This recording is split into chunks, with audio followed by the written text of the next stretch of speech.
তিস্তা মহাপরিকল্পনার দাবিতে আবারও উত্তাল উত্তরাঞ্চল। জাগো বাহে তিস্তা বাঁচাই আন্দোলনের অংশ হিসেবে রংপুর বিভাগের 5টি জেলায় একযোগে 120 কিলোমিটারে 11টি পয়েন্টে মশাল প্রজ্বলন কর্মসূচি অনুষ্ঠিত হয়েছে।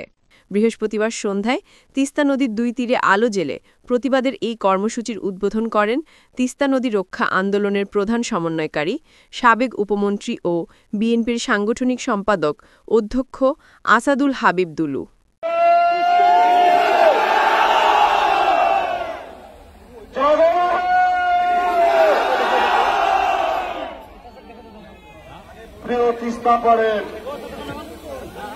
সংগ্রামী সর্বস্তরের ভাই ও বোনেরা, আসসালামু আলাইকুম। হিন্দু ভাইরা আদাব। আমরা যারা আজকে জমায়েত হয়েছি, শুধু আজকে জমায়েত হইনি, আমরা দীর্ঘদিন যাবৎ তিস্তার মানুষের দুঃখ দুর্দশা লাঘবের জন্য আমরা একের পর এক কর্মসূচি দিয়ে যাচ্ছি। কখনো আমরা শোভাযাত্রা করি, কখনো আমরা তিস্তা চরে অবস্থান নেই, কখনো আমরা গণমিছিল করি, কখনো আমরা স্মারকলিপি দেই।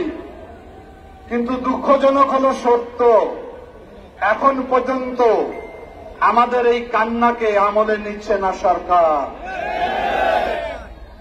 এটি আমাদের জীবন মরণের সংগ্রাম। এটি শুধু আমরা লালমনিরহাটের সমস্যা নয়, তিস্তা বাংলাদেশের সমস্যা, এটি জাতীয় সমস্যা। বেশি ক্ষতিগ্রস্ত জেলা হচ্ছে আমাদের নীলফামারী, রংপুর, লালমনিরহাট, কুড়িগ্রাম এবং গাইবান্ধা। সেই 130 কিলোমিটার বিস্তৃত এই নদী আমাদের 5 জেলার বুক চিরিয়ে গেছে। এই তিস্তা একসময় আমাদের মায়ের মতো ছিল। তিস্তা পারে সমৃদ্ধ অঞ্চল ছিল এক সময়। সেই তিস্তা এখন আমাদের দুঃখের কারণ হিসেবে দেখা দিয়েছে। এই তিস্তা যখন পানি থাকে না, শুকনো মৌসুমে শুধু ধুধু বালুচর, আর বর্ষাকালে বিনা বৃষ্টিতে উজানের পানি, ভারতের পানি আমাদের লোকালয় সয়লাব করে ফেলে। ঘর বাড়ি ডুবে যায়, মানুষ আশ্রয় নেওয়ার জায়গা পায় না এবং ভাঙনের মুখে পড়ে হাজার হাজার পরিবার। এই ভাঙনে কে কোথায় চলে গেছে? যারা একসময় গৃহস্থ ছিল, যাদের ঘরে গোলা ভরা ধান ছিল, পুকুর ভরা মাছ ছিল, গোয়াল ভরা গরু ছিল, মুখে ছিল ভাওয়াইয়া গান, সেই রংপুর বিরান ভূমিতে পরিণত হয়েছে।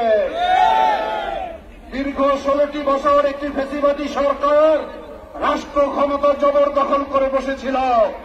দুঃখজনক হল সত্য, এই 2 কোটি মানুষের কান্না তাদের হৃদয়ে কোনো জায়গা করে নিতে পারে না। আমরা দেখেছি ওই ফ্যাসিস্টের প্রধানমন্ত্রী রংপুর জেলা স্কুলে বলেছিল শীঘ্রই তিস্তা মহাপরিকল্পনার কাজ শুরু করা হবে, কিন্তু আমাদের মুখে আশার মূলা ঝুলিয়েছে, কাজে হয় না। আমাদের সঙ্গে প্রতারণা করা হয়েছে, পরিহাস করা হয়েছে। যারা দুঃখে ক্ষতিগ্রস্ত হয়, যারা বিপদগ্রস্ত মানুষ, মানবিক সরকার হলে তার পাশে দাঁড়ানোই তার দায়িত্ব ছিল। এই সরকার ছিল দানব, যার কারণে মানবিকভাবে আমাদের পাশে দাঁড়ায় নাই। আমরা মনে করি বর্তমানে একটি অন্তর্বর্তীকালীন সরকার, সেই সরকারের কাছে আমরা দাবি ক্রমান্বয়ে জানিয়ে যাচ্ছি। আপনারা লক্ষ্য করে দেখুন, বাংলাদেশের অন্য অঞ্চলে বহু বড় বড় মেগা প্রকল্প চালু করা হয়েছে, যেগুলো শুধু 30,000 কোটি নয়, আমার এমনও প্রকল্প রয়েছে লক্ষাধিক কোটি টাকার ব্যয় করা হচ্ছে, কিন্তু 2 কোটি মানুষের জন্য 12,000 কোটি টাকা বরাদ্দ হয় না। এই বৈষম্য আর কতদিন আমরা সহ্য করব? আমাদের বুক ফাটা আর্তনাদ, আমাদের কন্দন, আমাদের আর্তনাদ, তাদেরকে কোনোভাবেই আমাদের পক্ষে আনা সম্ভব হচ্ছে না। তিস্তা নদী আজকে শুধু আমাদের ক্ষতির কারণে হয়নি। এই রংপুর জেলা খাদ্যশস্য নয়, সকল শস্যে বাংলাদেশের সবচেয়ে বেশি উৎপাদন করে থাকে।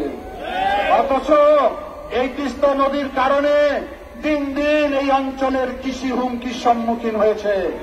যদি এই তিস্তা নদী খনন করা হতো তাহলে আমি মনে করি জিডিপিতে এই তিস্তা নদী কয়েক লক্ষ টাকার যোগান দিতে পারত।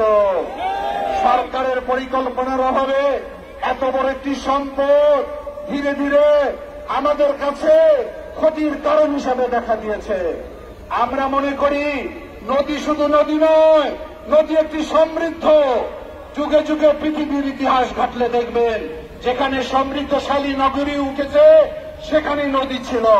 চীনের দিকে তাকিয়ে দেখুন, হুয়াংহো নদী এক সময় তাদের দুঃখের কারণ ছিল, এখন সেখানে মানুষের কত সমৃদ্ধ হয়েছে। কেন, কি কারণে তিস্তা নদীকে নিয়ে বারবার ষড়যন্ত্র করা হচ্ছে আমাদের জানা নাই।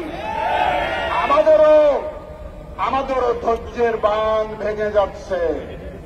সুতরাং এই আওয়াজ বাংলাদেশের সীমানা ছাড়িয়ে গেছে।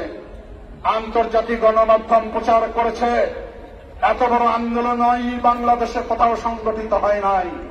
রংপুরের মানুষ আমরা সহজ সরল, কিন্তু পুকুরের পানির মতো শান্ত। যদি গর্জে ওঠে তাহলে সমুদ্রের চেয়ে ভয়ঙ্কর রূপ ধারণ করবে, তখন আমাদেরকে বুঝতে পারবেন না। কথা আমার শেষ।